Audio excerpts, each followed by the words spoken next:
안녕하세요.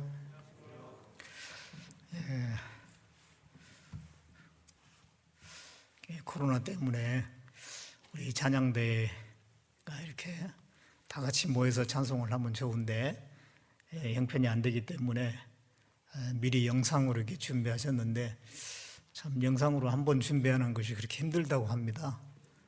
수고 많이 하셨고 또 방송 미디어 선교부 다들 수고해서 작품을 만들어낸 것 같습니다. 너무 좋았습니다. 기도하겠습니다. 우리를 사랑하신 하나님, 죄 가운데서 또 영원한 멸망의 형벌에서 구원해 주시고 우리에게 참된 기쁨과 자유함과 또 소망을 주신 것 참으로 감사를 드립니다.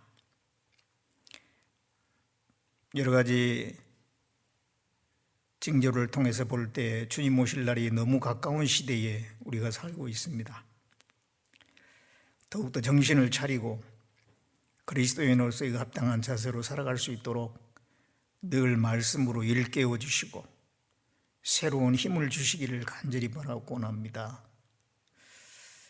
저희 부족함을 아시는 하나님, 이 시대에 더욱더 큰 능력과 말씀과 지혜와 성령의 충만이 더 필요한 시대인 줄 압니다.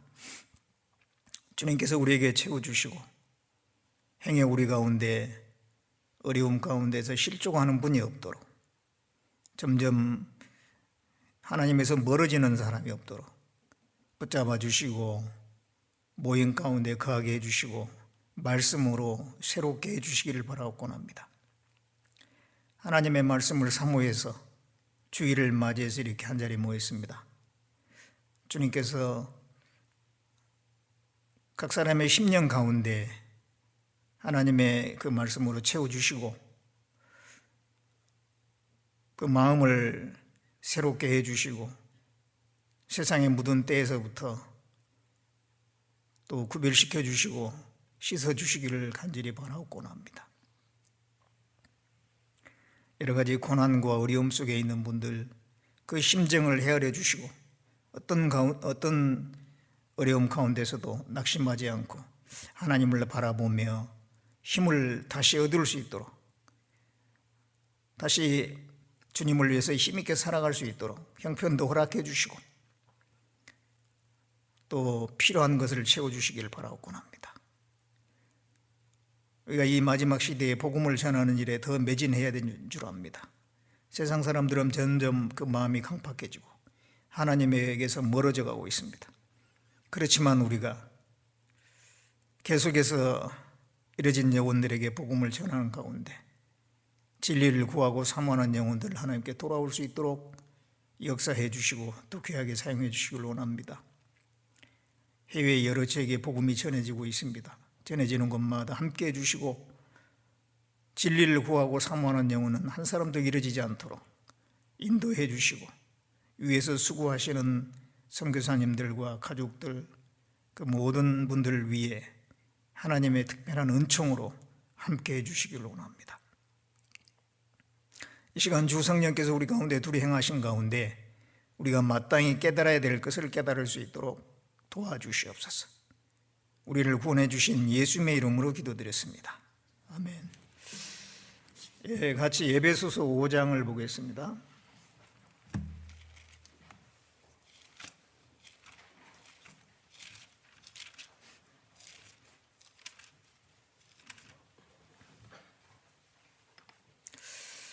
에베소서 5장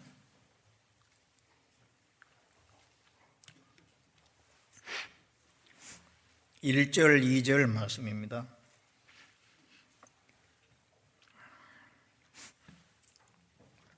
같이 읽도록 하겠습니다. 그러므로 사랑을 입은 자녀같이 너희는 하나님을 본받는 자가 되고 그리스도께서 너희를 사랑하신 것 같이 너희도 사랑 가운데서 행하라. 그는 우리를 위하여 자신을 버리사 향기로운 제물과 생축으로 하나님께 드리셨느니라. 예, 지난번에 그 사랑의 하나님에 대해서 말씀을 드렸는데 오늘 좀 더 또 말씀을 드려야 될 것 같아서 두 번째 사랑의 하나님에 대해서 말씀을 드리려고 합니다. 그러니까 하나님은 우리를 사랑하십니다. 또 하나님은 사랑이라고 말씀을 하고 있습니다. 요한일서 4장 16절에 하나님이 우리를 사랑하시는 사랑을 알고 믿었노니 하나님은 사랑이시라. 우리는 성경을 통해서 또 개인적인 체험들을 통해서 하나님이 우리를 사랑하시는 그 사랑을 알고 믿게 됐습니다. 정말 하나님은 사랑이시구나 점점 우리는 알아가고 있습니다. 하나님께서 어떻게 우리를 사랑했는가? 만물을 주심으로 사랑하셨죠. 우주 만물을 우리에게 주신 것은 우리를 사랑하신다는 표입니다. 우리가 누리고 있는 모든 건 다 하나님이 주신 거잖아요. 내게 있는 모든 것, 생명과 호흡과 만물, 그 모든 것이 내가 만들어낸 게 아니잖아요. 하나님이 내게 주신 것입니다. 그 주심으로서 하나님이 우리를 사랑하신다는 것을 나타내신 겁니다. 그리고 아담 안에서 죄로 말미암아 지옥 갈 수밖에 없는 운명에 있을 때에 예수님을 보내주셔서 우리를 위해서 죽으심으로 말미암아 하나님이 우리를 구원해 주심으로 우리를 사랑하신다는 것을 나타내 주셨습니다. 뿐만 아니라 계속해서 구원받은 사람들을 인도하시잖아요. 한순간도 놓치지 아니하시고 인도하시고 결국은 천국에 이를 때까지 우리를 인도하시고 그 다음에 천국의 영광과 그 상급에 들어가게 하시는 그 모든 걸 통해서 하나님이 나를 사랑하신다는 것을 표현하시는 겁니다. 그 하나님의 사랑을 받은 사람은 이제 하나님을 사랑하게 돼 있고 또 형제자매, 구원받은 형제자매도 사랑하게 돼 있어요. 그리고 이제 이웃을 사랑해서 전도하려고 하는 마음이 있게 돼 있습니다. 그게 사랑을 받은 사람의 당연한 바거든요. 그렇지만은 또 육신이 있어서 당연히 그 사랑을 실천하며 살아야 되는데도 불구하고 육신에 매여서 또 세상에 빠져서 세상 살아가는 일에 바빠서 그 사랑을 실천하지 못하고 살아가는 사람들이 있기 때문에 또 하나님께서는 사랑하라고 또 명령을 하고 계시는 겁니다. 방금 읽은 이 말씀에 이제 그러므로 사랑을 입은 자녀같이 너희는 하나님을 본받는 자가 되고, 사랑을 입은 자녀같이, 우리는 사랑을 입었잖아요. 하나님의 사랑을 입었습니다. 그러면은 하나님을 본받아라. 이 본받으라는 것은 하나님의 그 사랑의 하나님을 본받으라. 그 사랑을 참으로 받았다면은, 그 하나님의 사랑을 깨달았다면 그 사랑의 하나님을 본받아서 너희도 그 사랑을 실천하면서 살아라. 그런 말씀이에요. 2절에는 그리스도께서 너희를 사랑하신 것 같이 너희도 사랑 가운데서 행하라. 성부 하나님도 우리를 사랑하시고 그리스도 성자 하나님인 그리스도께서도 우리를 사랑하셨잖아요. 어떻게 사랑했습니까? 자신을 죽음에까지 내주었어요. 우리를 건지기 위해서. 그 사랑의 내용이 그 뒤에 나오지 않습니까? 그는 우리를 위하여 자신을 버리사 향기로운 제물과 생축으로 하나님께 드리셨느니라. 우리를 위해서 자신을 버리는 그 사랑을 하셨어요. 우리를 구원하기 위해서 자신을 죽기까지 내어주시고 피도 다 쏟으시고 생명을 다 쏟으시고 고난과 수욕과 모든 것을 다 받으신, 그게 이제 예수님이 우리를 사랑하신다는 표현이에요. 그래서 우리를 위해서 자신을 버리는 그 사랑을 해 주신 겁니다. 그 사랑을 우리는 받았어요. 그러면서 2절 다시 보면은 그리스도께서 너희를 사랑하신 것 같이, 그와 같이 예수님이 나를 사랑하시는 그 정도로 너희도 사랑 가운데 행하라. 이제 우리 나머지 생애는 사랑 가운데 행하는 것입니다. 그리스도인의 나머지 생애는 이 사랑 가운데 행하는 거예요. 사랑 가운데, 사랑을 받은 사람으로서 사랑 가운데서 행하는 것입니다. 그 정도는, 그럼 사랑 가운데 행한다라고 하는 정도가 뭐냐? 어떤 정도를 얘기하는 거냐? 그냥 서로 친하고 좋아하고, 그게 아니고 그 앞에 나와 있어요. 그리스도께서 너희를 사랑하신 것 같이, 예수님이 나를 사랑하는 그 정도로 너희도 또 다른 사람을, 하나님을 사랑해라, 그 말씀이에요. 그러니까 이 사랑은 우리가 생각하는 그런 사랑하고 좀 다릅니다. 그냥 뭐 좋아하고 감정적으로 만나면 좋고 친하고 뭐 위안이 되고 생각나고 어떤 그런 감정적인 그런 사랑이 아니라, 하나님께서 사랑 그러면은 죽기까지 하는 것이 사랑이에요. 하나님이 말씀하시는 사랑은. 상대방 사랑하는 대상을 위해서 내가 죽어도 좋다, 그게 진정한 사랑이라고 하나님은 말씀하십니다. 아가서 4장에도 보면 사랑은 죽음같이 강하며, 그렇게 말씀했거든요. 하나님이 우리를 사랑할 때 얼만큼 사랑했냐? 죽기까지. 우리가 하나님을 사랑할 때도 죽기까지 사랑이라는 거고, 우리가 형제 자매를 사랑하는 것도 죽기까지 사랑하는 거고, 부부간의 사랑도 죽기까지 사랑하라는 거예요.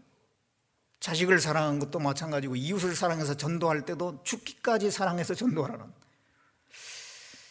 그래서 여기 이제 에베소서 5장 3절 이하의 말씀은 사랑의 대상에 대해서 하나님, 성도, 형제 자매, 그리고 부부간의 사랑, 부모 자식 간의 사랑, 그리고 이웃에 대한 사랑, 대상에 대해서 얘기하며 얼만큼 어떻게 사랑해야 될 것을 말씀하고 있는 겁니다.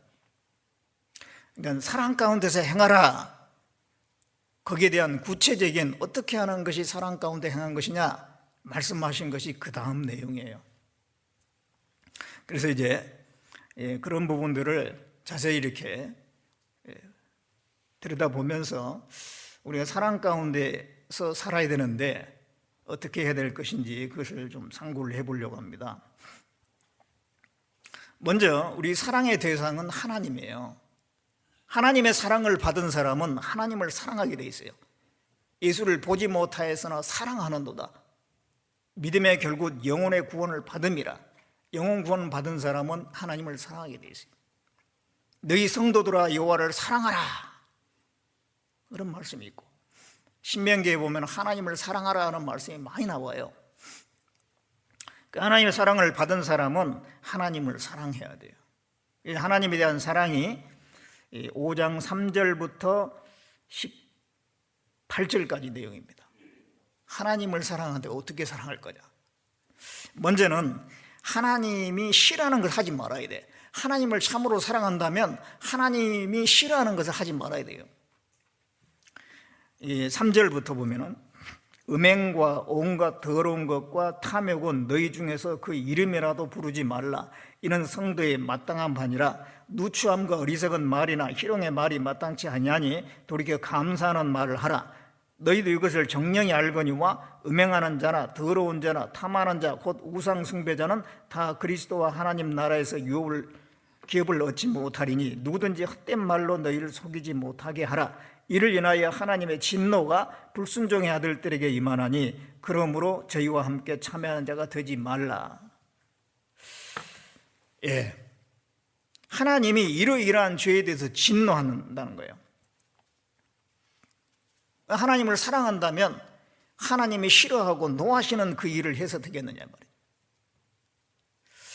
그래서 먼저는 하나님을 사랑한다면 하나님이 싫어하는 것을 하지 말라는 거예요. 그게 첫째 음행에 나와요. 음행. 3절에 음행. 음행이라고 하는 것은 정상적인 결혼 관계를 벗어난 모든 성적인 행위, 그게 다 음행입니다. 세상에서는 뭐 어때 하고 그냥 요즘에는 기준도 없고 법도 없어요. 그냥 남녀면 그냥 부부 사이도 아닌데도 불구하고 그런 죄를 짓는 경우가 많이 있습니다만은 하나님은 그걸 딱 구분해 놨어요. 이게 부부를 넘어선 모든 성적 행위, 그게 죄입니다. 또 탐욕이라는 것은 물질적인 욕구, 사람에게 식욕이 있고 성욕이 있고 명예가 있고 막 그러잖아요.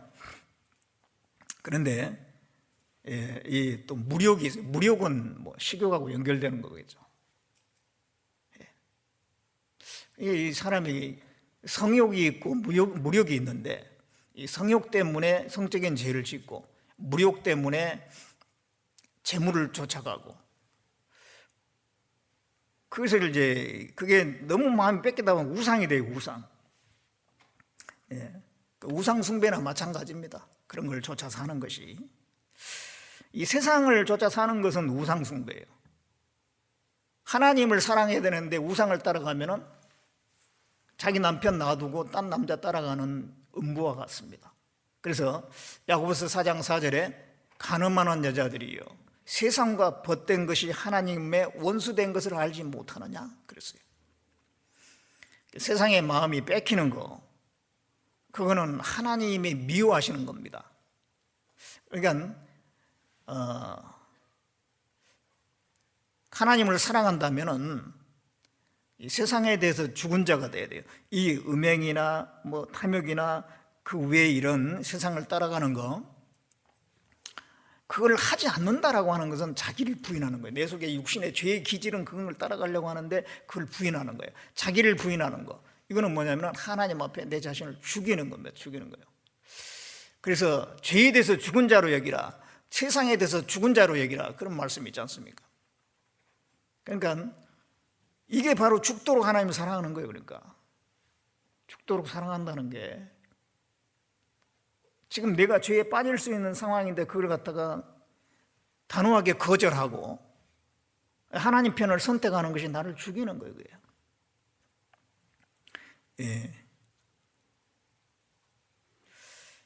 이 세상에 대해서, 죄에 대해서 죽은 자로 여기라는 그런 말씀입니다. 그 다음에 4절에는 누추함과 어리석은 말이나 희롱의 말이 마땅치 아니하니, 그 말 조심하라 그러니 말을 함부로 하지 말라는 얘기예요.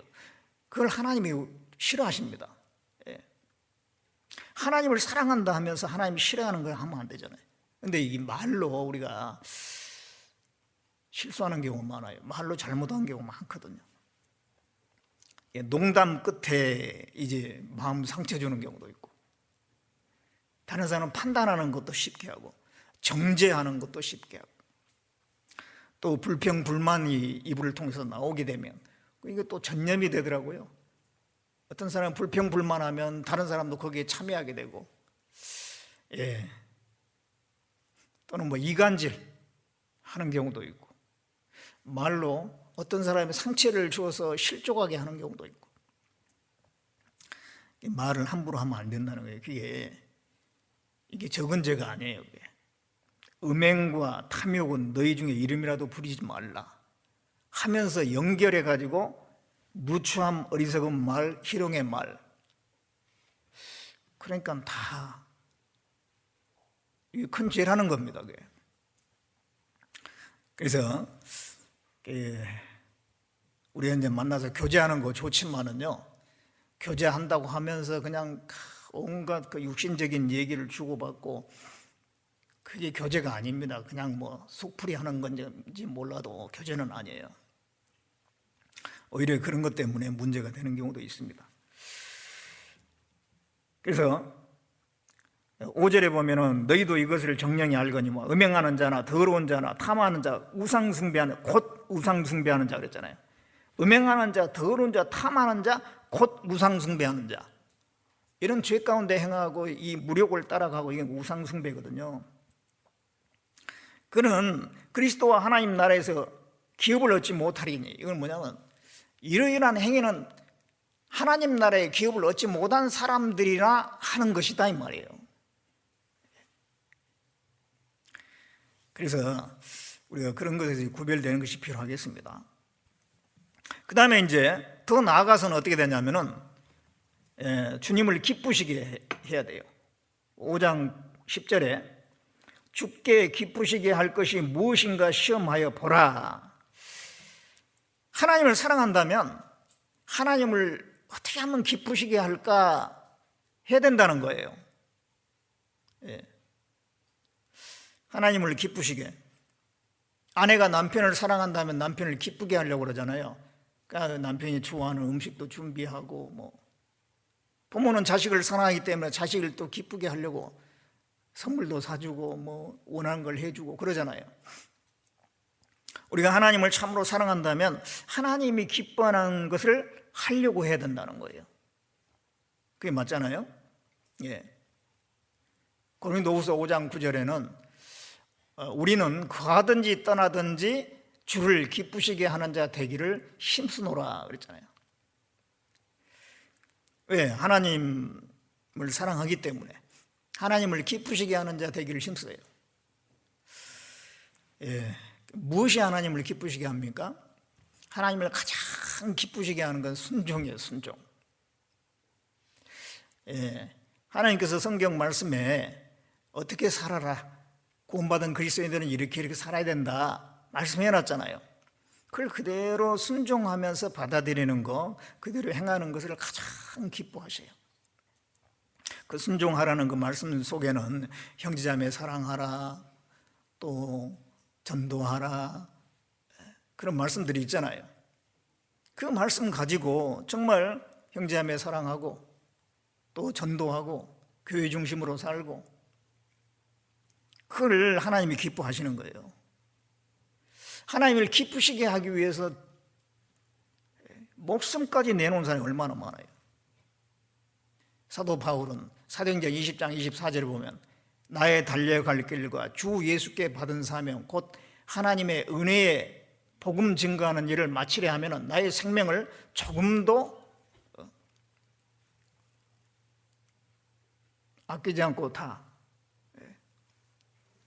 드린다고 했잖아요. 생명을 들여서 복음을 위해서 살겠다, 복음을 위해서 내가 죽기까지 하겠다. 그래서 정말 그 바울은 복음 전하다가 목 잘려 죽었잖아요.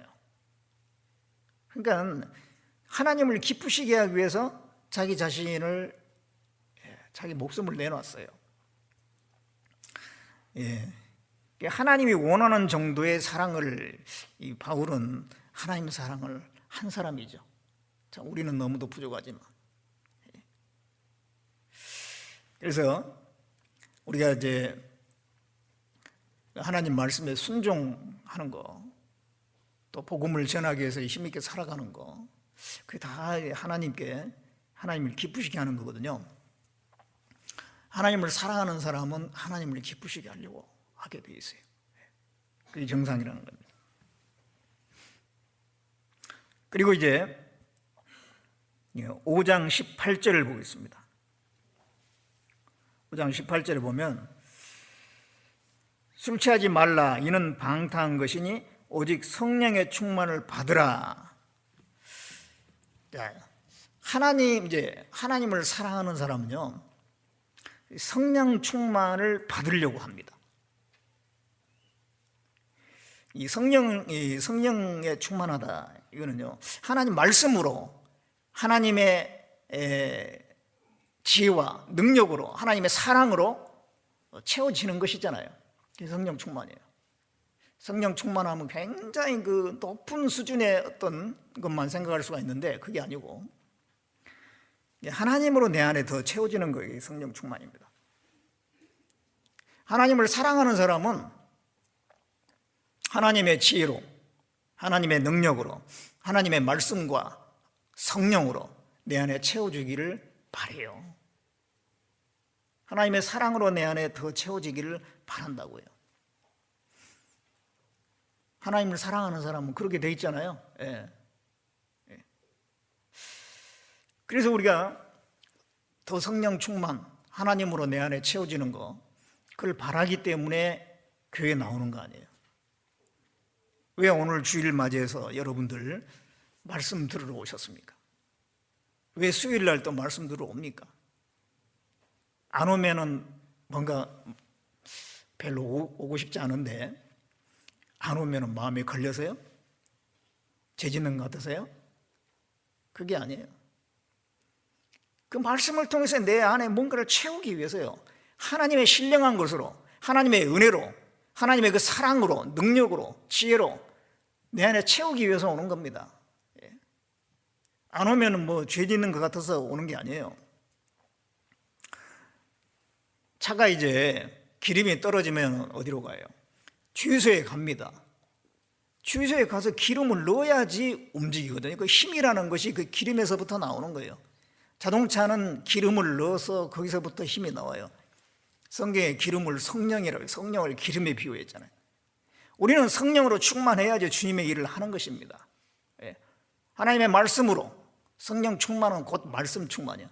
말씀으로, 사랑으로 충만해야지 주님의 일을 할 수가 있기 때문에, 그래서 주일날, 수요일날 말씀 듣기 위해서 나오는 거예요. 왜 우리가 집에 있을 때에 또 말씀도 읽고 묵상도 하고 기도도 합니까?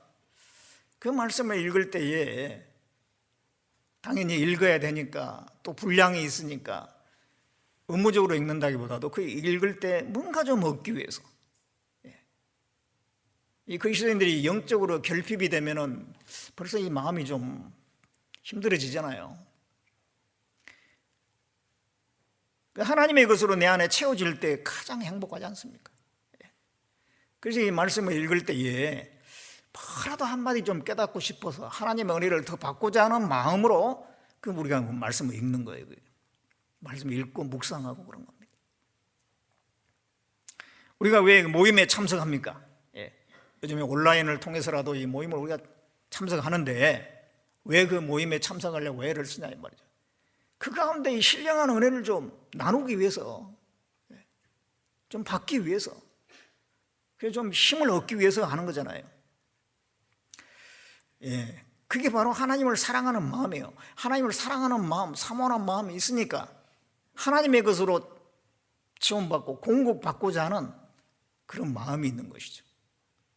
그럴 때 하나님이 채워주시는 거예요. 시편 107편 9절에 보면 사모하는 영혼을 만족해 하시며 줄인 영혼에게 좋은 것으로 채워주시는도다 그랬어요. 사모하는 영혼을 만족해 하시.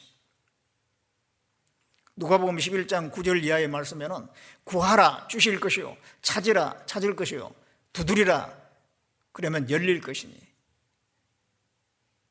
천부께서 구하는 자에게 성령을 주시지 않겠느냐 그랬어요. 우리가 이제 구해야 될 건 많이 있지만은 성령으로 더 충만하기를, 하나님의 사랑과 은혜와 지혜와 능력으로, 그 말씀으로 더 채워주기를 구해야 돼요. 그 구하는 자에게 하나님 주시는 거예요. 구역 모임을 나갈 때도 그냥 나갈 것이 아니라 기도하고 이 모임을 통해서 정말 하나님의 은혜와 사랑을 더욱더 알게 해달라고, 내 영혼을 더 채워달라고 기도하고 참석하는 사람과 그냥 참석하는 사람하고 얻어지는 게 다를 겁니다. 주일날 수요일날 말씀 들으러 이렇게 오실 때에 그냥 오는 거하고 오늘 내 영혼을 채워줄 수 있는 말씀을 좀 달라고 말이죠. 그런 마음으로 기도하면서 온 사람은 다르겠죠. 그냥 오늘 집에서 듣지 하고 집에서 영상으로 듣는 거하고 어떻게든지 내가 그래도 몸이 좀 불편하지만 교회당에 나가서 들어야지 좀 제대로 말씀이 들리지 않는가 해가지고 그 사모하는 마음으로 온 거하고 하나님이 주실 때 분명히 다르게 주실 거예요.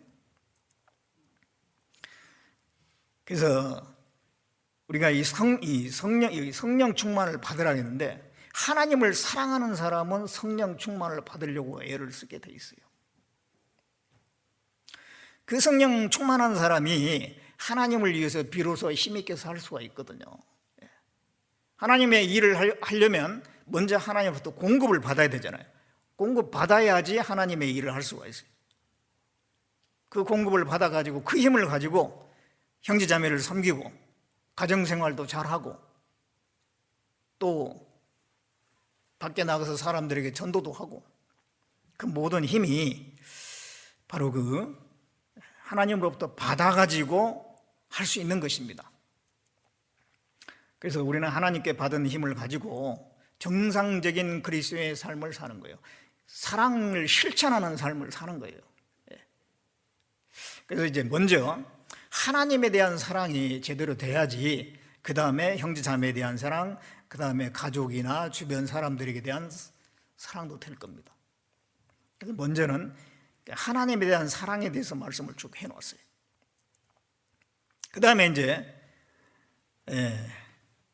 5장 19절부터 21절까지는 형제 자매에 대한, 성도에 대한 사랑입니다. 19절에 보면 시와 찬미와 신령한 노래들로 서로 화답하며 너희 마음으로 주께 노래하며 찬송하며 범사의 우리 주 예수 그리스도의 이름으로 항상 아버지 하나님께 감사하며 그리스도를 경외함으로 피차 복종하라. 이 내용이 형제 자매에 관한 겁니다. 이 성경은요, 보통 사람들이 책을 쓰면 앞에 뭘 달잖아요. 이게 무슨 내용이다 그러면서 그 다음에 이제 쭉 구체적으로 내용이 나오잖아요. 제목 달고. 근데 성경은 그렇게 안 돼 있어요.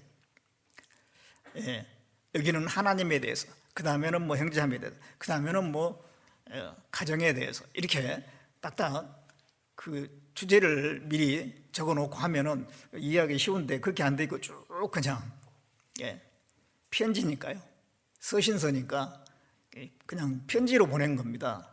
편지를 보낼 때 그런 식으로 안 하잖아요.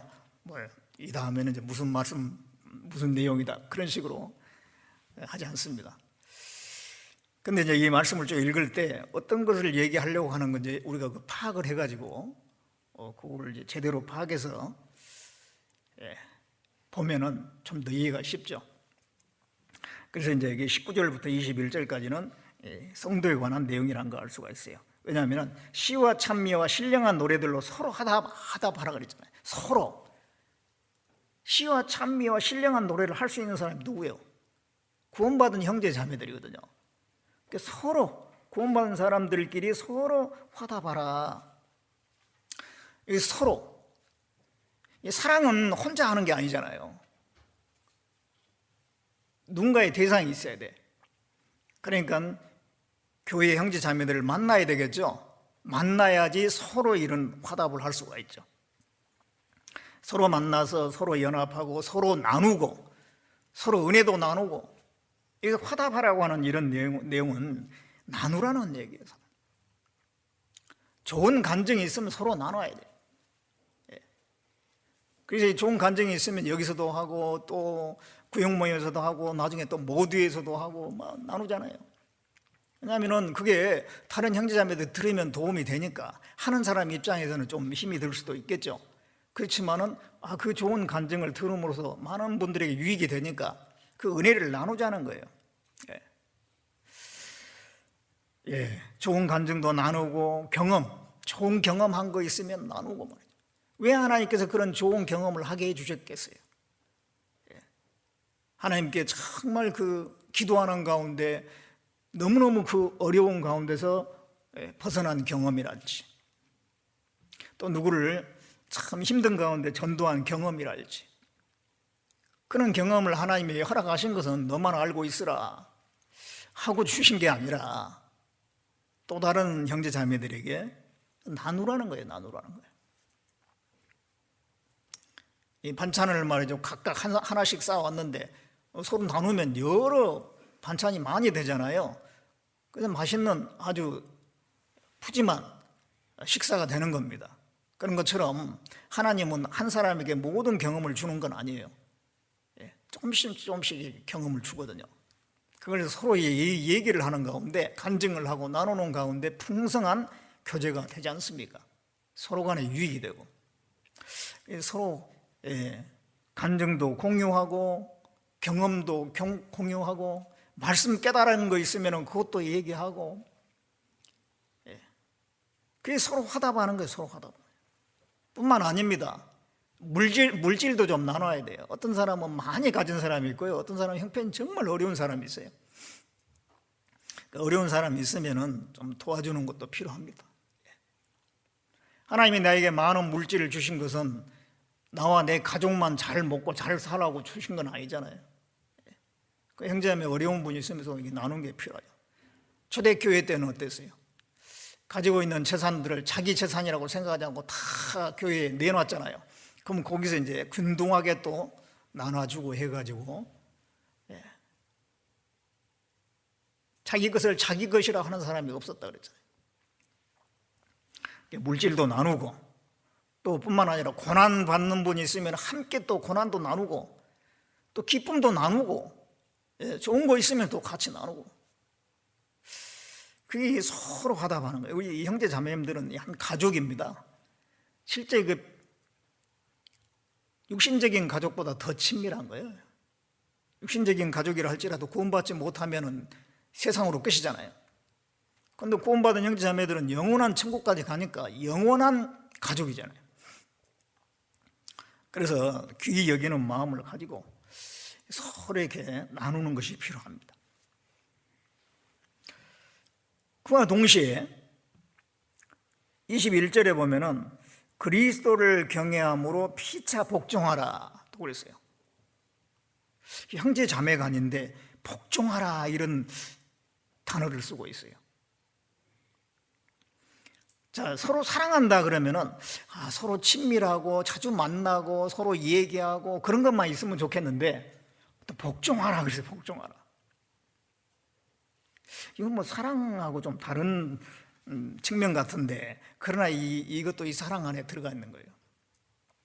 이 형제 자매들이 연합이 되려면은 서로 간에 정말 좋은 마음을 가지고 가까이 하고 이것도 필요하고, 동시에 서로 간에 어떤 순종 복종해야 될 부분도 있는 거예요. 순종 복종이라는 것은 섬기는 걸 얘기합니다. 섬기는 거.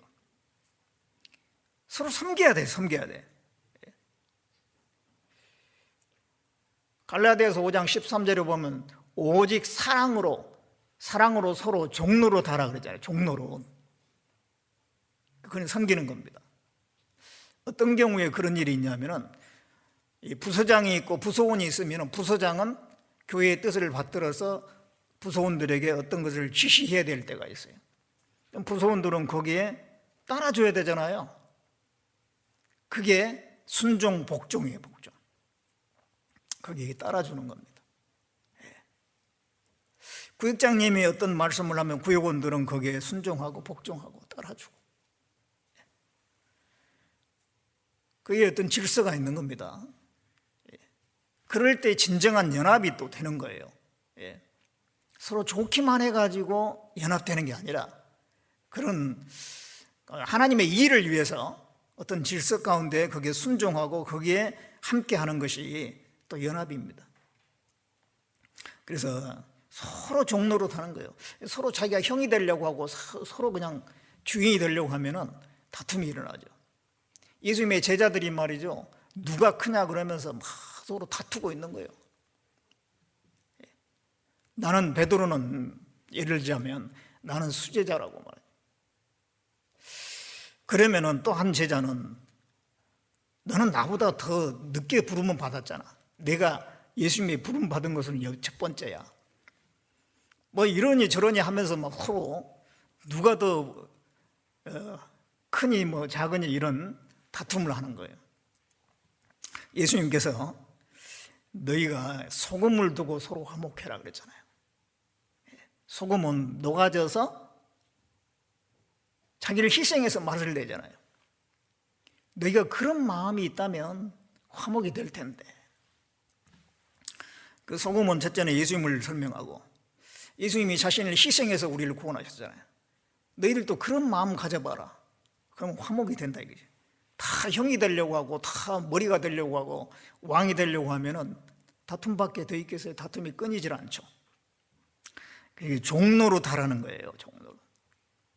누구하고 이제 갈등이 생겼다, 형제 자매들 간에 갈등이 생겼다, 뭔가 부딪힘이 생겼다 그러면은 먼저 꼬리를 내리는 사람이 이기는 거예요. 그 사람이 종로로 단 거거든요. 하나님 보실 때는 그 사람이 이긴 거예요. 그 사람이. 나는 종이라고 생각하면 다 해결돼요. 다 해결돼요. 내 자신을 낮추면 다 해결되는 거예요. 절대 부딪히지 말고, 이 감정 올라와도요, 그거에게 그냥 하나님께 기도하고 삭해야 돼요. 삭해야 돼요. 하나님은 우리에게 얼만큼 형제자매를 사랑하기를 원하느냐, 목숨까지 내놓으라는 거예요. 형제자매를 위해서 목숨까지 내놔라요. 요한일서 3장을 보겠습니다.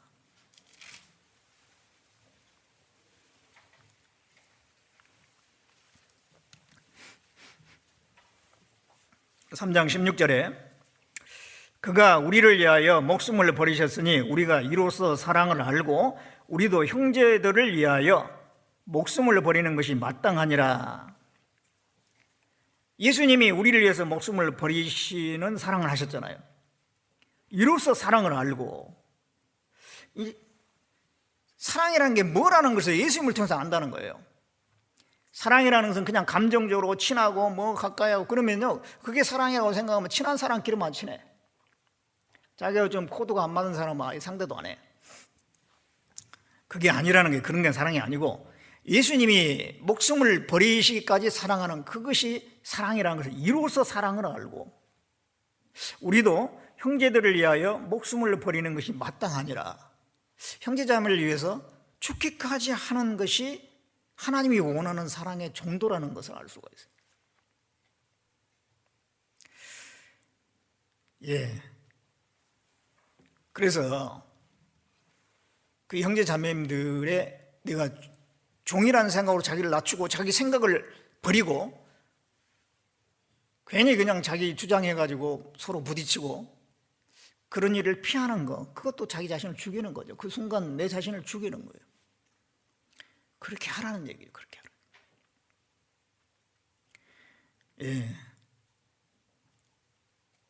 그래서 하나님을 참으로 사랑 가운데 행하는 거, 그 사랑 가운데 행하는 것 가운데 성도에 대한 사랑이 있어요. 성도에 대한. 형제자매를 참으로 사랑하는, 그걸 하나님이 원하십니다. 그 다음에 이제 다시 에베소서 한번 보겠습니다. 에베소서 5장 22절에 아내들이여 자기 남편에게 복종하기를 주께 하듯 하라. 이는 남편이 아내의 머리됨이 그리스도께서 교회의 머리됨과 같음이니 그가 친히 몸의 구주시니라. 그러나 교회가 그리스도에게 하듯 아내들도 범사에 그 남편에게 복종할지니라. 이게 이제 그 다음 말씀은요, 가정에서의 사랑을 얘기하고 있어요. 가정에서의 사랑의 관계는 부부 간의 사랑이 있고 부모 자식 간의 사랑이 있어요. 순서적으로 얘기를 해놨는데, 이제 부부 간의 사랑이 부모 자식 간의 사랑보다 더 중요합니다. 그래서 먼저 나왔어요. 부부가 잘 지내야지 자녀들에게도 또 부모에게도 잘하잖아요. 근데 부부가 서로 잘 못 지내면은 자녀들에게도 문제가 생기고 부모에게도 잘할 수가 없어요. 그러니까 이 부부 간의 이 사랑이 굉장히 중요하기 때문에 먼저 말씀했어요. 그 중에서도 이제 아내에게 먼저 말씀했어요. 그래서 아내들이여 그랬잖아요. 남편에게 복종하라. 죽게 하듯 하라.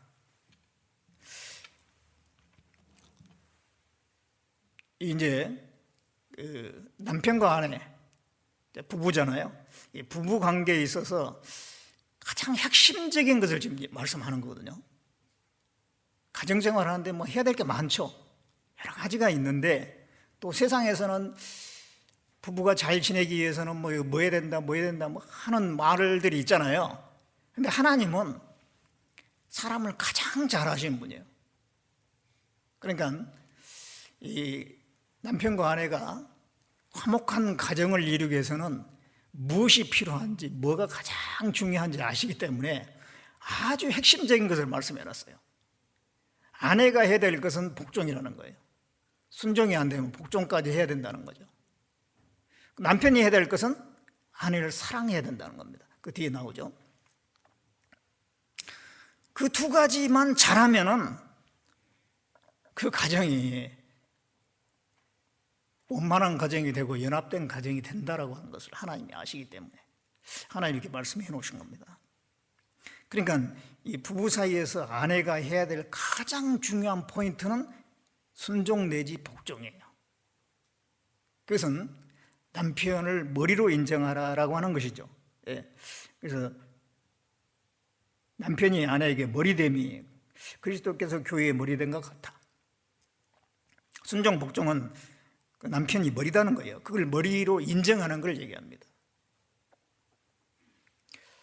그래서 이제 두 사람이 살다 보면 여러 가지 이제 의견 차이가 있잖아요. 그럴 때에 결국은 누구 말을 따라야 되냐? 남편의 말을 따라야 된다라고 하는 걸 말씀하는 거죠. 남편이 머리니까. 그것이 항상 잘 되게 되면 이제 문제가 없는 겁니다. 그런데 그게 아니고 아내가 말이죠. 집안일들 잘해요. 돈도 잘 벌어요. 시부모님한테도 그렇게 잘해. 다 잘 손색 없이 잘하는데 남편에게 순종 복종은 안 해. 남편의 머리됨을 인정하지 않아. 그러면은 다 잘해도 남편 입장에서는 마음에 안 들죠. 가장 중요한 것에 문제가 있는 거예요. 이 가족이라고 하는 게 공동체잖아요. 가정 공동체, 사회 공동체, 뭐 학교 공동체, 직장 공동체, 교회 공동체인데 이 공동체가 하나로 엮이기 위해서는요, 하나로 연합되기 위해서는 반드시 리더가 필요한 거예요. 리더가 있어야 돼요. 군대도 리더들이 있잖아요. 리더를 통해서 군대가 이렇게 통합이 되고 교회도 리더가 있잖아요. 어쨌든 하나님이 세우신 그런 이끌어가는 지체가 있어요. 사회도 마찬가지잖아요. 리더가 없이 그냥 너희들끼리 잘해봐, 서로 의논해서 해봐, 그러면은 뒤죽박죽 뭔 일이 진행이 안 돼요. 반드시 리더가 있어야 돼요. 가정에도 마찬가지예요. 가정에 리더가 있어야 되거든요. 그 리더를 너희들 합의해서 해라, 그게 아니에요. 하나님이 딱 정해놨어요. 그 남편이, 아버지가 리더라는 거예요. 남편을 머리로 세워놨습니다. 하나님이. 그거를 인정하라는 거예요. 근데 이 아내들이 그게 쉽지가 않죠. 그러니까 아내가 남편을 사랑하는데 어떻게 사랑해요? 죽기까지 사랑해야 되잖아요. 그 죽기까지 사랑하는 게 뭐냐면 순종이에요. 복종입니다. 순종 복종한다는 건 남편을 머리로 인정한다는 것은 내 머리는 없다는 거예요. 자기 목을 베는 것 같은 겁니다. 나는 머리가 없어. 남편이 내 머리야. 그건 자기 머리를 베는 것 같아요. 그게 바로 자기를 죽이는 거예요. 아내의 남편에 대한 사랑 표현은 순종 복종입니다. 그렇게 하라는 거잖아요. 근데 이 범사에 그랬어요. 23절 24절에 보면 그러나 교회가 그리스도에게 하듯 아내들도 범사에 그 남편에게 복종할지라. 범사에. 어떤 건 하고 어떤 건 안 하고 뭐 그런 게 아니라 범사라는 건 모든 일, 모든 일에 의해서 남편에게 순종 복종해라. 근데 신앙생활을 못하게 하는 거, 남편이 구원을 안 받은 사람이에요. 그래서 신앙생활 못하게, 교회 나가지 마라, 그까지 순종할 수는 없어요. 그건 하나님의 뜻에 어긋나는 거니까. 명확하게 하나님의 뜻에 어긋나는 것은 구원받은 남편이라 할지라도 그걸 요구하면 그걸 거절해야 되겠죠. 명확하게 하나님 말씀에 어긋난 것이라면. 이 성경에 어긋나는 거, 신앙생활 하지 못하게 하는 거, 그런 건 들을 수가 없어요. 그 외의 것에 대해서는 그 남편을 말을 따르라 그런 얘기예요. 범사에. 그게 아주 중요하다는 얘기입니다. 그 다음에 이제 또 남편에게 이렇게 말씀했어요. 25절에 보면 남편들아 아내 사랑하기를 그리스도께서 교회를 사랑하시고 위하여 자신을 주신 같이 하라. 남편들에게는 아내 사랑하기를 그리스도께서 교회를 사랑하시고 위하여 자신을 주신 같이 사랑해라. 아내는 남편에게 순종해야 되고 복종해야 되고, 남편은 그 아내를 사랑하라 그랬어요. 사랑하라. 근데 사랑하는 정도가 어느 정도까지 사랑해야 되냐면은, 하나님은 사랑을 얘기할 때 죽기까지 사랑한 것만이 사랑이라고 하나님이 여기신다 그랬잖아요. 죽도록 사랑해라. 죽도록. 필요하면 아내를 위해서 죽을 생각도 해야 된다 그런 얘기죠. 그렇게 이제 사랑하는 것을 하나님이 원하신다는 걸 알 수가 있어요.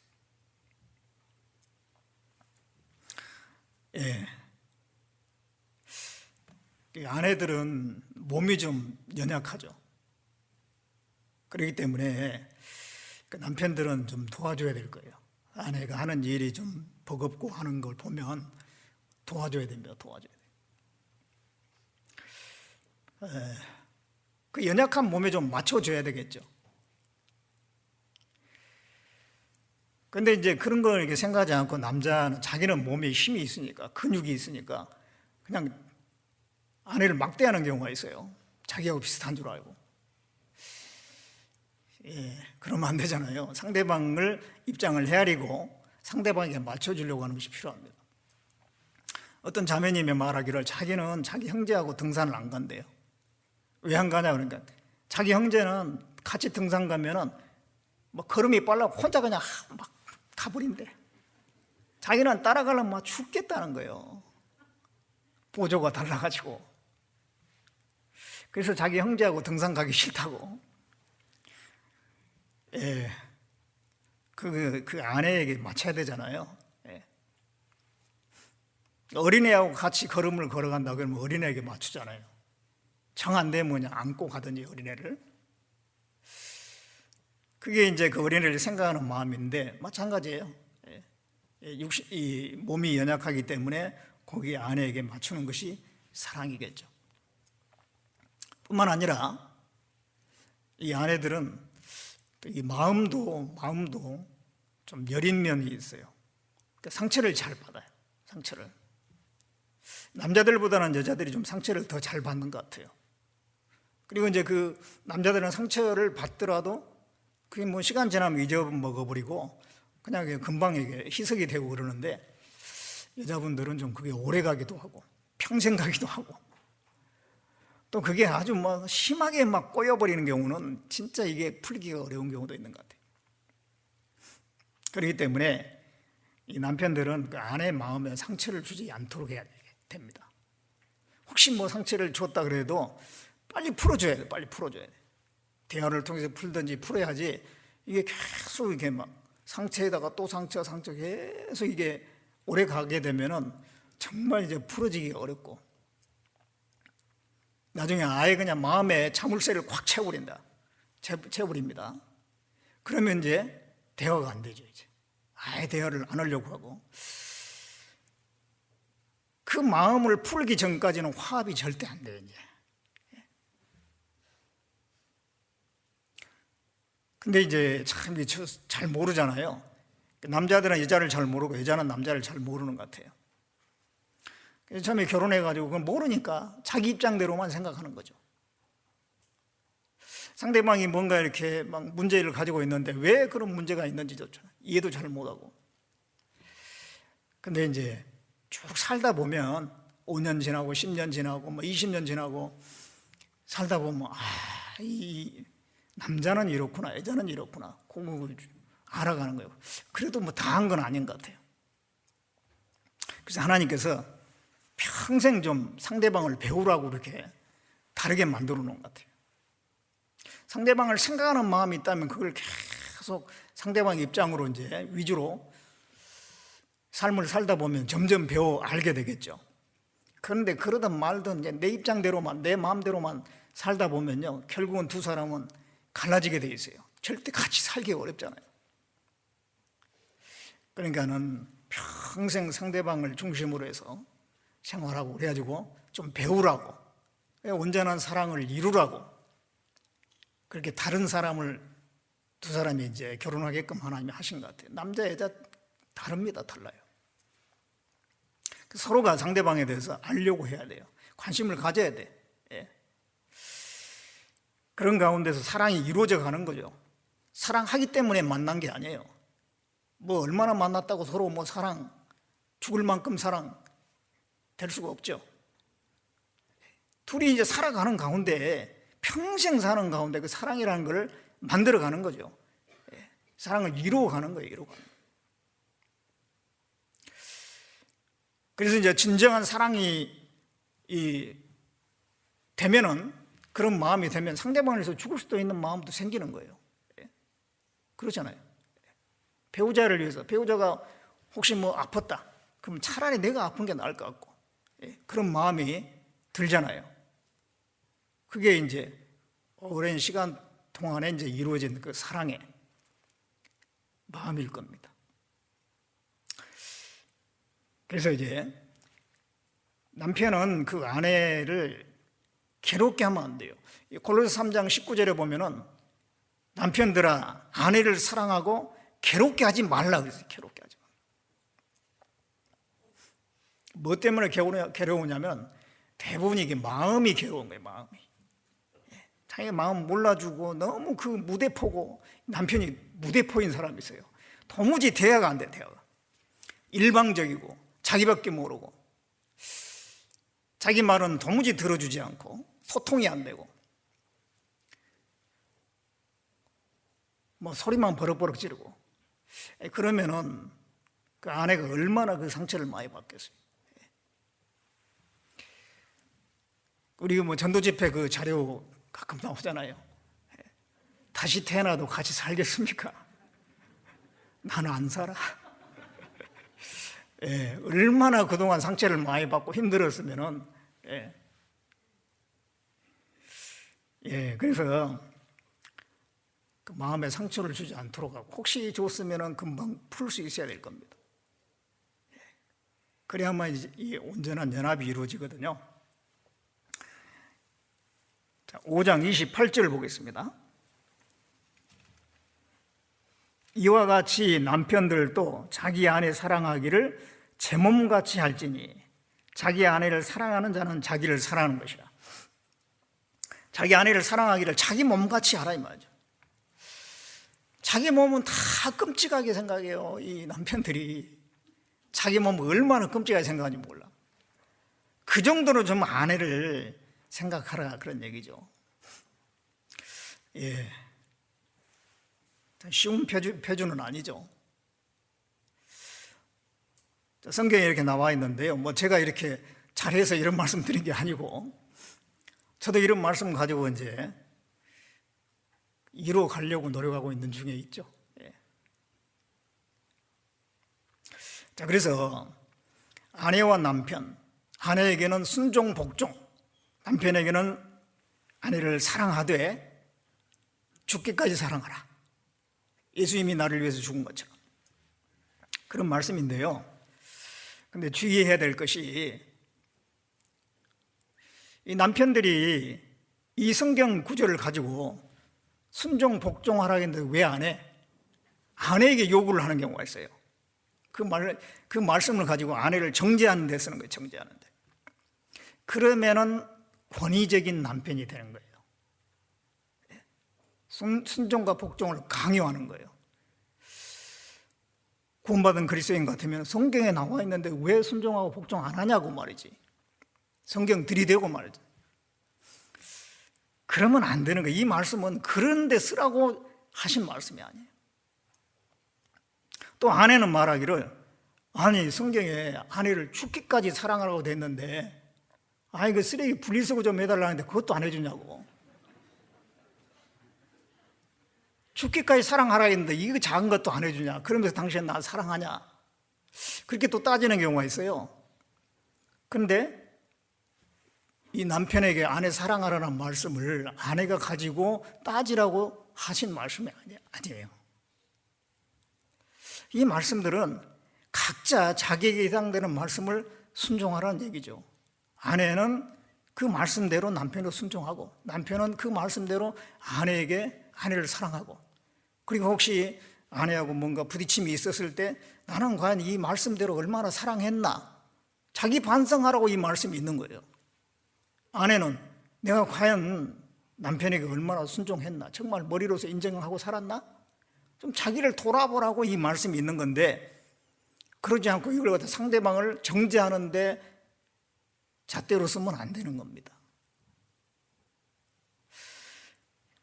각자 자기를 돌아보고 이러한 말씀을 이루려고 해야 돼요. 그리고 남편과 아내는 기본적으로 서로에 대한 지져가는 마음이 필요하다고 생각해요. 이 결혼한 사람이라면 상대방에 대해서 족하는 마음이 있어야 돼요. 나는 대단한데 내가 어떻게 하다 이런 여자를 만났나? 나는 대단한데 어떻게 하다 이런 남자를 만났나? 그 자체가 교만 아닌가요? 어쨌든 하나님이 나에게 이런 배우자를 만나게 하신 것은 나에게 딱 맞는 사람이라는 거예요. 부족한 거 다 있어요. 그러니까 일로 지져가는 마음이 필요해. 감사하다. 그래도 감사하다. 그 마음이 바탕이 있어야지 가정생활이 편안한 겁니다. 부족한 거 이렇게 드러내가지고 지적할 것 같으면 한도 끝도 없는 거예요, 사실. 그래서 이제 그런 지적하는 마음으로 감사하는, 상대방에 대해서 감사하는 마음을 가져야지 이 부부간의 그 사랑이 점점점 이루어지게 될 겁니다. 그 다음에 이제 또 부모와 자녀 간에 대해서 또 말씀하고 있는데요. 에베소서 6장 1절부터 보겠습니다. 자녀들아 너희 부모를 주 안에서 순종하라. 이것이 옳으니라. 내 아버지와 어머니를 공경하라. 이것이 약속이 있는 첫 계명이니 이는 내가 잘되고 땅에서 장수하리라. 또 아비들아 너희 자녀를 노엽게 하지 말고 오직 주의 교양과 훈계로 양육하라. 5월달이 가정의 달인데 거기에 딱 맞게 지금 이 말씀이 가정에 대한 말씀이 계속 나와서 잘 된 것 같습니다. 이게 이제 자녀들아, 먼저 자녀들에게 너희 부모를 주 안에서 순종하라. 자녀의 부모에 대한 사랑 표현은 어떻게 하는 거냐면 순종인 겁니다. 부모를 사랑한다면 부모의 말에 순종해야 되겠죠.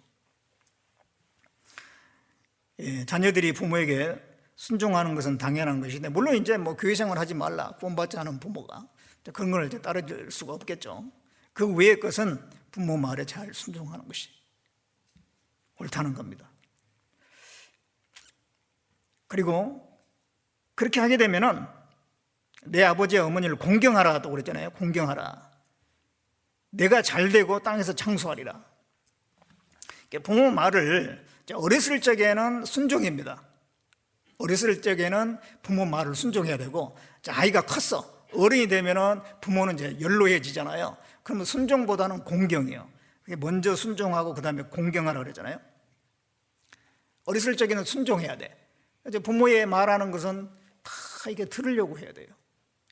이 부모 말을 잘 들으면 반드시 잘 되게 돼 있어요. 왜냐하면 부모는 잘 되는 데 필요한 말만 하거든요. 못되게 하는 말은 한마디도 안 해. 잘 되게 돼 있어요. 특히 부모가 구원받은 그리스도인이다. 그러면은 구원받은 그리스도인 부모의 말을 잘 들으면 구원도 받고 또 잘 되게 돼 있어요. 올바른 성장을 하게 돼 있다고요. 그래서 부모에게 순종하라는 거예요. 이 부모에게 순종을 잘하는 아이들은요, 나중에 커가지고 반드시 이게 하나님 앞에 귀하게 쓰임을 받게 돼 있어요. 순종을 부모에게 배우는 거거든요. 부모에게 순종 안 하는 사람이 하나님께 순종 잘할 것 같아요? 절대 그런 일은 없어요. 성경에 보면은 다윗도 그렇고 요셉도 그렇고 다 부모에게 순종하는 사람들이었어요. 하나님 그 순종한 사람들을 썼습니다. 그리고 이제 그 아이가 성장하면 부모를 공경을 해야 돼요. 공경을. 이제 연로한 부모는 아무래도 뭐 생각하는 거나 판단하는 거나 오히려 자녀보다 못하는 경우도 있거든요. 그렇지만 공경을 해야 되는 거예요. 부모니까. 부양을 하고 존중을 하고. 그러면 하나님이 그 사람에게 복을 주신다는 것입니다. 그리고 이제 부모에게는 이렇게 말씀했죠. 4절에 보면 또 아비들아 너희 자녀를 노엽게 하지 말고 오직 주의 교양과 훈계로 양육하라. 부모의 그 자녀에 대한 사랑 표현은요, 잘 양육하는 거, 잘 양육하는 걸 통해서 나타나요. 근데 부모가 자녀를 잘 양육해야 되는데 그 마음에 기본적으로 뭐가 있어야 되냐면은 자식은 내 것이 아니다. 하나님이 내게 맡긴 거다. 그 생각을 딱 제대로 가지고 있어야 돼요. 자식이 내 거다, 내 소유다 이런 생각하면은 분명히 나중에 자녀를 잘못 지도를 하게 돼 있어요. 그 자녀에 대한 지나친 집착이나 소유욕이나 이런 게 강하게 되면은 오히려 자녀를 망치는 경우가 많아요. 자녀는 내 것이 아니에요. 하나님이 키우라고 내게 맡긴 겁니다. 건강하기도 하고 어떤 아이는 약하기도 해요. 어떤 아이는 아주 공부를 잘하기도 하고 어떤 아이 못하기도 합니다. 심성이 바른 애가 있는가 하면 삐뚤어진 애도 있어요. 그러든 저러든 하나님이 내게 맡긴 자녀들인 거예요. 그러니까 내가 할 수 있는 한 최선을 다해서 하나님의 자녀로 잘 키우겠다, 그런 생각을 해야지 그 자녀가 마치 자기의 어떤 자신의 뭐 이루지 못한 꿈을 이루게 하려고 한다든가 그런 방편으로 생각하면 안 될 겁니다. 자녀는 하나님의 자녀예요. 하나님의 자녀. 그래서 이제 하나님의 자녀니까 주의 교양과 훈계로 양육을 해야 되는 거예요. 내 생각으로 교육하면 안 돼요. 자기 주관 가지고 애들을 교육하면 안 되고 주의 교양과 훈계. 또 세상의 교육 방법이 있어요. 뭐 세상에 무슨 뭐 그런 아동 교육에 관한 전문가들 뭐 얘기도 있고 하는데요. 그 다 맞는 거 아니거든요. 성경대로 주의 교양과 훈계를 성경대로 교육을 시켜야 돼요. 예. 특별히 이제 아이들이 어릴 때가 있잖아요. 유초동부 때, 유치원 다닐 때, 또 초등학교 다닐 때, 유초동부 그때에는 어떤 교육을 해야 되냐면은 인성교육의 시기입니다. 인성교육. 그 아이의 가장 인간으로서 기본적인 도리에 대한 교육의 시기는 청소년 때가 아니에요. 유초동부 때입니다. 그러니까 굉장히 중요한 거예요, 사실은요. 그 시기가 중요한 거예요, 그 시기에. 그 시기 때에 마땅히 알아야 될 것을 가르쳐야 되거든요. 잠언 22장 보겠습니다.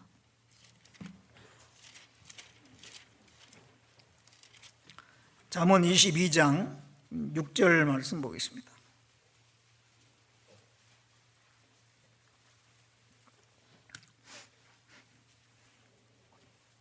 잠언 22장 6절에 마땅히 행할 길을 아이에게 가르치라. 그리하면 늙어도 그것을 떠나지 아니하리라. 마땅히 행할 것을 아이에게 가르치라. 이 아이가 영어로 차일드입니다. 차일드가 어린아이잖아요. 초등학교까지가 차일드예요. 중학교 올라가면 보이. 그 다음에 이제 청년 되면 영이 되죠. 영. 여기는 차일드니까 어린아이입니다. 그 어린아이한테 유초동부 때에 마땅히 행할 것을 가르쳐야 돼요. 그러면 그것이 늙을 때까지 간다는 거예요. 인성교육의 시기예요, 그때가. 아주 중요한 겁니다. 그때에 이제 뭘 가르쳐야 되냐면은 부모에게 순종하는 것을 가르쳐야 돼요. 부모에게 순종해야 된다. 그러니까 어린아이가 이제 뭘 잘못하면요, 애니까 뭐를 몰라서 그러겠지 하고 지나가면 안 돼요. 그때 지적해주고 필요하면 매도 때려야 돼요. 그래가지고 선악을 분별하게 해야 돼요. 아, 잘못하면 안 되는구나, 벌이 있구나. 아, 잘하면은 칭찬이 있구나. 선악을 분별할 수 있게 해줘야 되거든요. 부모에게 순종하는 것을 먼저 배우게 해야 돼요. 부모에게 순종하는 것을 배워야지 하나님께 순종하는 것도 배울 수 있어요. 그러니까 부모와 자식 간의 위아래 관계라고 하는 것을, 위아래 관계를 배우게 해야 돼요. 그때 위아래 관계를 배우지 못하면은 어떤 문제가 생기냐면은 나중에 하나님에 대한 섬김이 없어요. 하나님의 말씀도 두려워하지도 않고 크면 그래요. 근데 부모에 대한 순종을 철저히 배우게 되면 하나님에 대한 두려움도 있거든요. 하나님께 마땅히 순종해야 된다는 걸 알게 되는 거예요. 그리고 이제 가정생활도 가르치고 교회에서 혹시 뭐 떠들고 그러면 안 돼요. 그러면 또 훈계를 해야 돼요. 어떤 경우 보면 뭐 초모임을 하는데 애들이 막 뛰어다니고 구역 모임 하는데 막 시끄럽고 하는데 가만 두는 경우가 있어요. 그 인성 망치는 겁니다. 엄마 생각은, 아빠 생각은 애 기죽이면 안 되지. 많은 사람 앞에서 야단쳐가지고 기죽이면은 그게 기죽이는 게 아니에요. 그런 건 너무 이렇게 지금 아이가 오버하는 거잖아요. 그거 좀 가라앉혀줘야 돼. 그게 잘못됐다는 것을 가르쳐줘야 돼요. 많은 사람 앞에서 어떻게 행동해야 되고 공중도덕을 지켜야 되고 그걸 가르쳐줘야 되거든요. 요즘에 그런 거 잘 안 가르치잖아요. 식당에 가가지고 애들이 막 뛰어다니고 막 그런데도 가만 놔둬. 근데 그 아이를 위한 게 아닙니다. 그때에 선악을 분별할 수 있도록 가르치고 부모에게 순종하는 거, 부모의 말이면 탁 들을 수 있도록 만들어 놔야 돼. 무조건 뭐 매를 때리라는 얘기가 아니에요. 그 자녀를 잘 교육하는 방법이 분명히 있습니다. 근데 이제 분명한 것은 말로만은 안 돼요. 말로만 될 것 같으면 성경에 이런 말씀이 없어요. 잠언 22장 15절 보겠습니다. 아이의 마음에는 미련한 것이 얽혔으나 징계하는 채찍이 이를 멀리 쫓아내리라. 아이의 마음엔 미련한 것이 얽혔는데 징계하는 채찍이 멀리 쫓아낸다고 그랬어요. 말로만 할 것 같으면, 말로 그 미련한 것이 다 벗어질 것 같으면 이런 말이 필요 없죠. 말로 안 되는 게 있다니까. 말을 해도 애가 안 들어. 그러면 매를 대야 돼요. 어떤 애는 막 이제 그걸 반항을 하고 막 그런 경우가 있어요. 그 성격을 죽여야 돼요. 부모가 이 매를 들면은요, 아이가 거기에 순응할 수 있어야 되거든요. 그 기를 죽이는 것도 필요합니다. 23장 13절을 보겠습니다. 아이를 훈계치 아니치 말라. 채찍으로 그를 때릴지라도 죽지 아니하리라. 그를 채찍으로 때리면 그 영혼을 음부에서 구원하리라. 채찍으로 때릴지라도 죽지 않을 거다. 그랬을 때 음부에서 구원한다. 그 아이를 잘 교육해야지 나중에 구원도 받는 거예요. 이 매를 대는 것이 물론 이제 기본적으로 마음의 사랑의 마음을 가지고 해야죠. 요즘에 그 문제되는 아동 학대 그런 것은 잘못됐잖아요. 근데 그 아이를 제대로 가르치기 위해서 훈육을 위한 매는 필요한 거예요. 근데 우리나라 민법상 자녀들의 체벌을 금지하고 있습니다. 요즘에 그 법이 통과돼가지고 큰 문제잖아요. 교육하지 말라는 거예요, 결국은. 말로만 해가지고 애 교육 안 되거든요. 반드시 어릴 때, 초등부, 유치부, 그럴 때에 매를 들어야 돼요. 그때는 매를 맞으면 행동을 고치는데 마음에는 안 남아있는 시기예요. 그때는 매를 맞아도, 부모한테 매를 맞아도 감정이 없어요. 그리고 행동을 고쳐요. 근데 이 부모에게 불만은 없어요. 그런데 이제 중학교 정도 올라가면은요, 매를 맞으면 불만이 생겨요. 원망이 생기고, 부모에 대해서.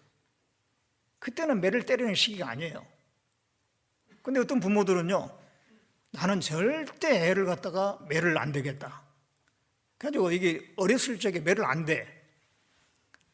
그때는 잘 말을 듣는 것 같은데요, 이제 중학생, 고등학생 되면요, 말을 안 들어. 그때는 이제 몽둥이 가지고 하려고 해도 안 돼, 이제. 시기를 놓친 거예요.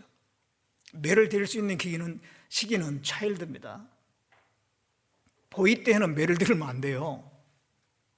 그걸 이제 잘못하는 경우가 많아요. 그 자녀의 교육의 시기를 넘겨가지고 나중에 후회하는 부모들이 너무너무 많아요. 그래서 이제 잠언 13장 32절에 보면은 24절에 보면 자식을 사랑하는 자는 근실이 징계하느니라 그랬어요. 자녀가 뭘 잘못하면요, 때로는 매를 대가지고 따끔하게 그걸 버리게 만들어야 돼요. 그리고 나서 잘 이렇게 만져주고 어루만져주고, 부모가 때린 거는 네가 미워서 그런 게 아니라는 거, 그걸 이렇게 인식시켜주면 되는 거예요. 그러면 다 풀리고 문제가 안 돼. 그게 이제 유초동부 시기 때입니다. 인성교육의 시기예요. 사실은 그때가 가장 중요합니다. 인생에서 가장 중요한 때가 유초동부 때예요. 그런데 이제 우리나라에 보면요, 유초동부 때 애들 집에 놔두고 아니면 뭐 학원에 맡기고 어디에 뭐 맡기고 돈 벌러 다닌다고 아이들을 방치하는 경우가 있어요. 아이들의 미래를 위해서 더 좋은 학교를 보내기 위해서 돈을 벌어야 되는데,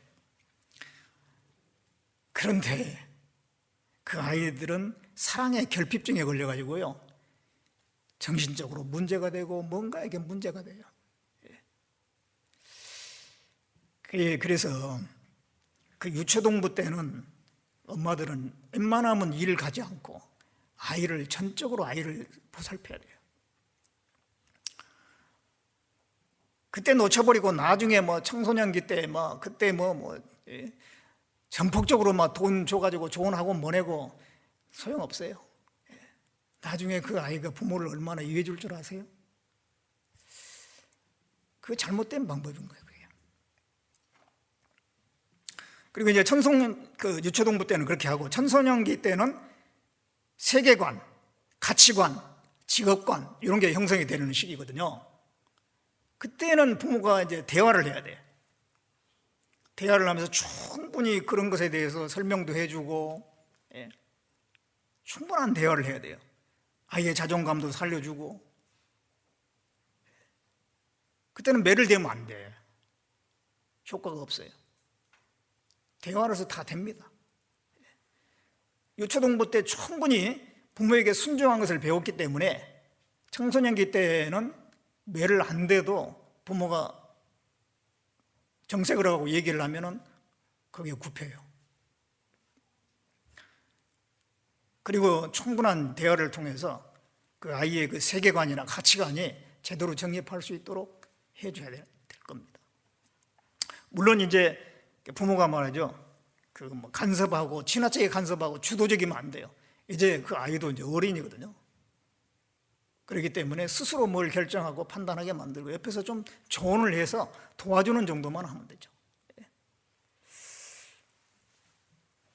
그렇게 하게 되면은 자녀들이 잘 성장하게 될 겁니다. 주의 교양과 훈계로 양육하라 그랬어요. 교회 생활을 꾸준하게 하게 해야 됩니다. 너 고3이니까 1년 동안은 좀 교회 좀 주일만 나가고 학원 다니고 바쁜데 공부해야 되는데 언제 그 교회 교재 다 하고 하겠냐? 1년 동안만 좀 쉬어라. 그렇게 하면 안 돼요. 신앙은 이제 중단되면 안 되는 거예요. 꾸준히 신앙생활을 하게 해야 돼요. 조금 서울대 갈 거 어디 그보다 못한 대학에 가더라도 신앙생활을 꾸준히 하면은요, 하나님이 반드시 좋은 길로 인도해 주시거든요. 그래서 그렇게 이제 인도하는 게 필요하다고 생각이 듭니다. 다시 에베소서 6장을 보겠습니다.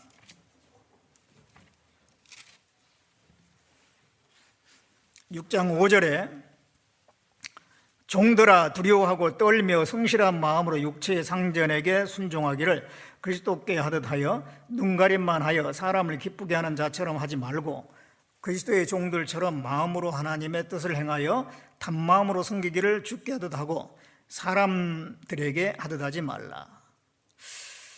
자, 이게 이제 사회생활에 대해서 말씀하고 있어요. 종들은 상전들에게 잘 순종해라. 그리스도에게 하듯 하라. 그래서 어떤 일을 할 때 눈가림만 해서 사람에게만 이제 겉으로만 사람을 기쁘게 하는 그런 식으로 하지 말고 진심을 가지고 해라. 성실하게 해라 이 말이죠. 왜 이렇게 해야 됩니까? 전도하기 위해서요. 전도하기 위해서. 이게 불신자에 대한 그 영혼 사랑입니다. 그들을 전도하기 위해서 종로로 타라 그런 얘기예요.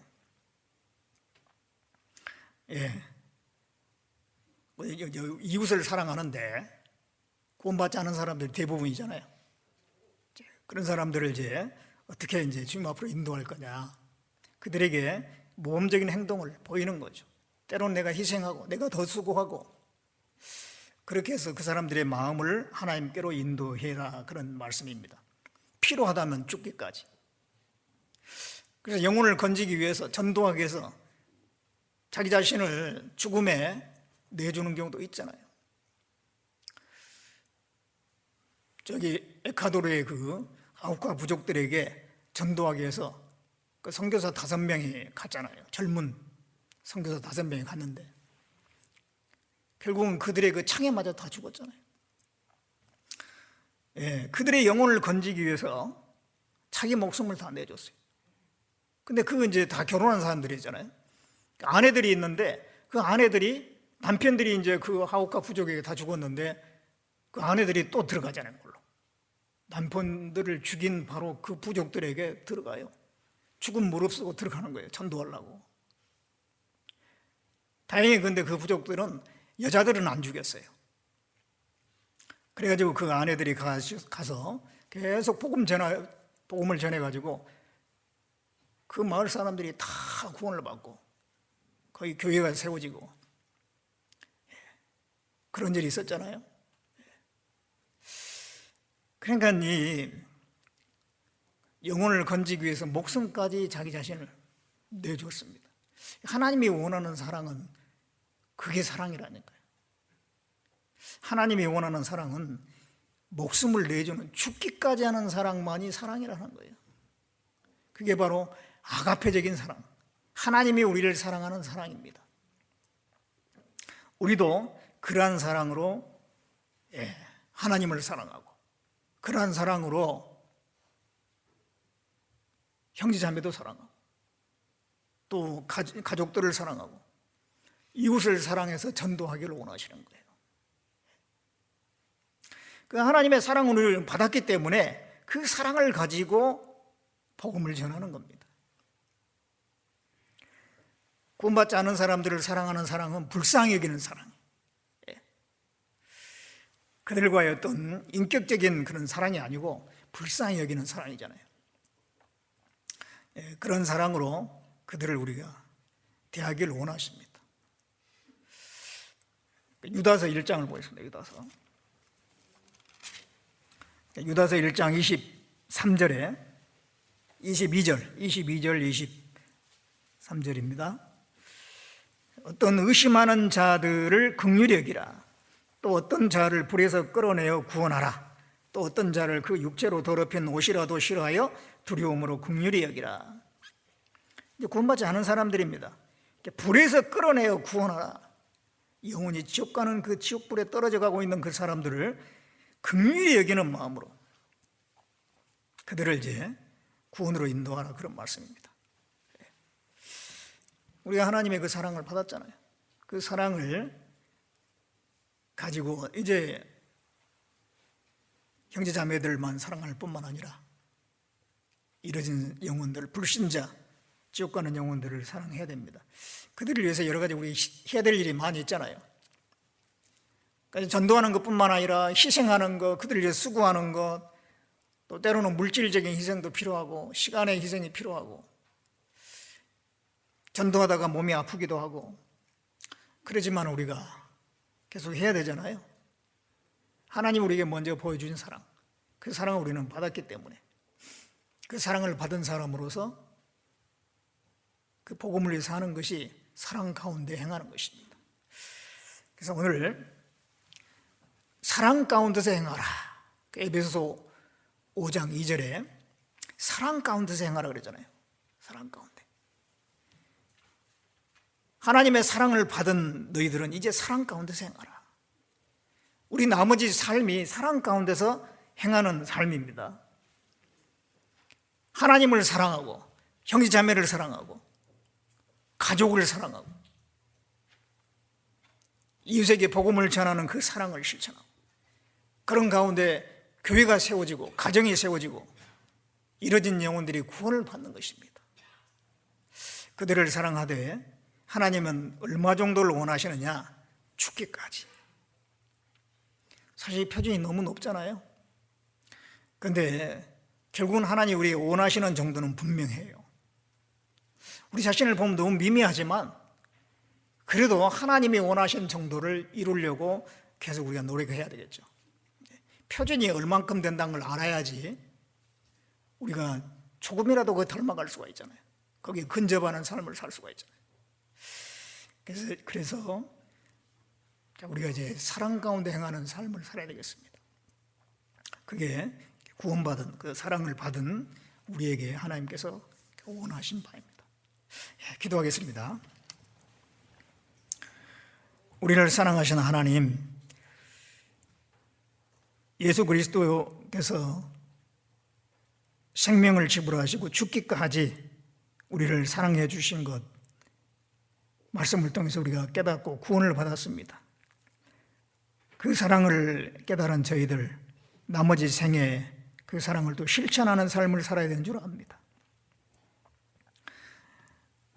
우리 자신은 너무도 미약합니다. 성령으로 더 충만하고 하나님 말씀으로 하나님의 사랑으로 더 채워주셔서 사랑 가운데서 행하라는 그 말씀을 이루는 삶이 될 수 있도록 인도해 주시옵소서. 이제 한 주간 후에 낮전도 집회가 계획되어 있습니다. 주님께서 함께 해주시고 이번에도 이뤄진 영혼들 인도하는 가운데 새로이 그 영혼들이 구원을 받고 하나님께 영광이 되고 우리에게 기쁨과 보람이 될 수 있게 도와주시기를 원합니다. 말씀을 전하시는 신현옥 목사님에게도 능력으로 함께 해주시고 건강도 허락해 주시옵소서. 우리가 주님 앞에 갈 때까지 그 사랑을 실천하는 삶이 될 수 있도록 우리 모두를 인도해 주시길 원합니다. 우리를 구원해 주신 예수님의 이름으로 기도드렸습니다. 아멘.